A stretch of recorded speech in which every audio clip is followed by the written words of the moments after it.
So I am just going to do a part 2 of the accusations by Fiona Wightman towards me that I have just seen on the... Oh, I just going to say goodbye to this gentleman. Thank you so much for... Yes, thank you so much. Right, it's lovely to meet you. I'll email you later for the little bit to read. Take care. Thank All you. the best. Thank you, John. Bye-bye. Sorry, that was somebody. I'm meeting a legal representative for... I am suing the Roman Catholic Church for giving me to a paedophile and a woman who beat me. I've written about it in Searching for Daddy, my Hodder and Stoughton bestseller.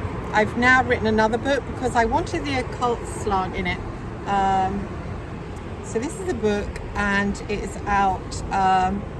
It's out on Amazon in a few days, and I'll put the link below when it is. I have been upset recently because of the abuse and because of spending my whole life getting over it. I grew up in care. I took many suicide attempts, and I was recruited out of care into a military organisation that was a private detective agency. So I started working for the private detective agency, doing undercover work and, you know, using my body, I suppose. But it didn't matter because I'd been sexually abused. So I didn't really have my sexuality to give to boyfriends. I was really just like frigid with boyfriends. I wasn't able to have sex with them, but I was able to use sex in my work.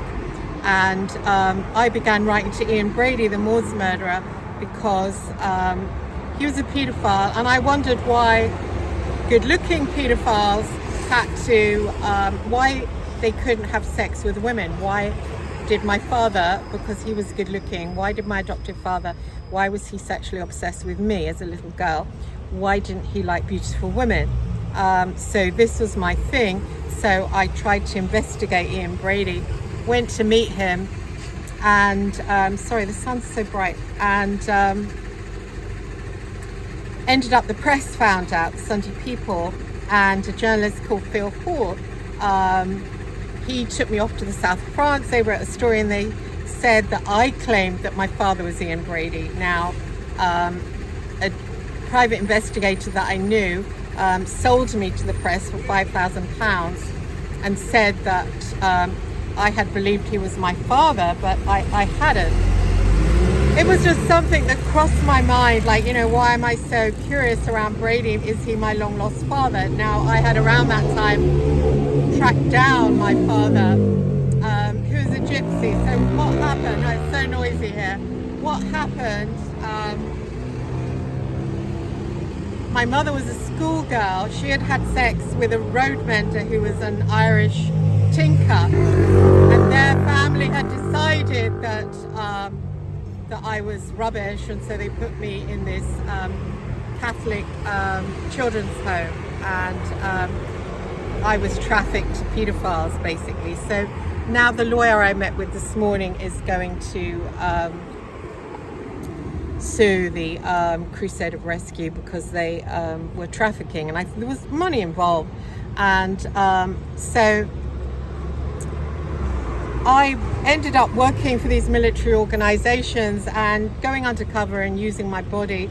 And after the Ian Brady story went out, my life was kind of ruined, and I was pretty upset about things. And so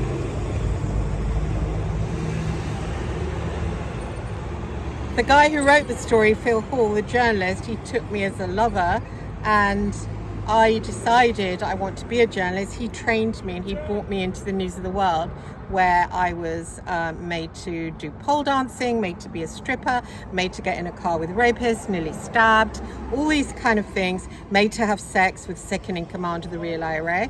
And I was made to do all these things, which left me in a pretty bad state. When phone hacking came in, they didn't want me anymore. They were just busy phone hacking people. They just dumped me.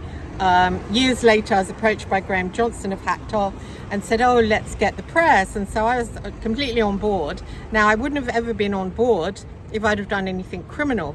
Now, they certainly asked me to do, not only have sex with this one and that one, but to do criminal things. And because I was too scared to do it, and calls are recorded to building societies, banks, dole offices, GPs offices, hospitals, I was never going to do that because I would have ended up in prison. So sometimes I used to say, oh, I've done that. Other times just, said, oh, couldn't get through and stuff like that, because that's how you had to deal with them. And I had nowhere else to go because I'd been, smeared in the paper as being the daughter of a serial killer.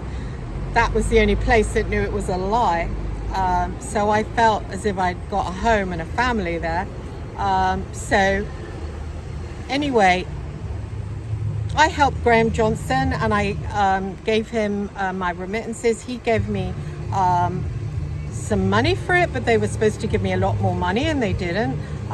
Michael Gillard has written about that on his blog, The Upsetter. It's called Heart Attack. And but I helped him, I helped them because I wanted to be a whistleblower against the press. And then Graham Johnson met me at a place, at a hotel, and my son came along, and Graham Johnson and Evan Harris paid for me to get a riverside house. And as soon as I got in there, I got burgled. And all my remittance advices got stolen, especially those from the Daily Mail. Then it started to appear in the paper that I had rung Sienna Miller's GP, which I hadn't, which meant I can't find work or anything like that. People assume that I've done that. I most certainly swear on my son's life I've never rung Sienna Miller's GP. I've later found out it was someone called Susie from TDI. I swear on my son's life that he'd die of cancer if I phoned Fiona Wightman's gynaecologist. I most certainly did not. It's breaking GDPR. You get carted off to prison for 10 years. I was a single mother.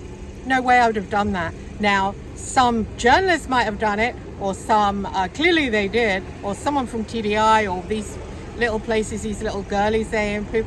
I most certainly know the law. I didn't do it. And yet Fiona announced in court today that I have done that. Clearly it was Christine Hart that rung my gynecologist. Now, from woman to woman, Fiona, I cross my heart. I swear on my son dying in the street, I most certainly did not ring your gynecologist. I'm really angry about this. The lawyer that's dealing with my case against the church, they're saying that they can also sue the newspapers that I work for that bullied me, and I didn't do these things, and now they're saying in court I think it's a cover-up for phone hacking. The Sunday Mirror were rife of phone hackers, and I think it's to cover up that. It's like a kind of distraction. Anyway, that's all I've got to say. Thank you.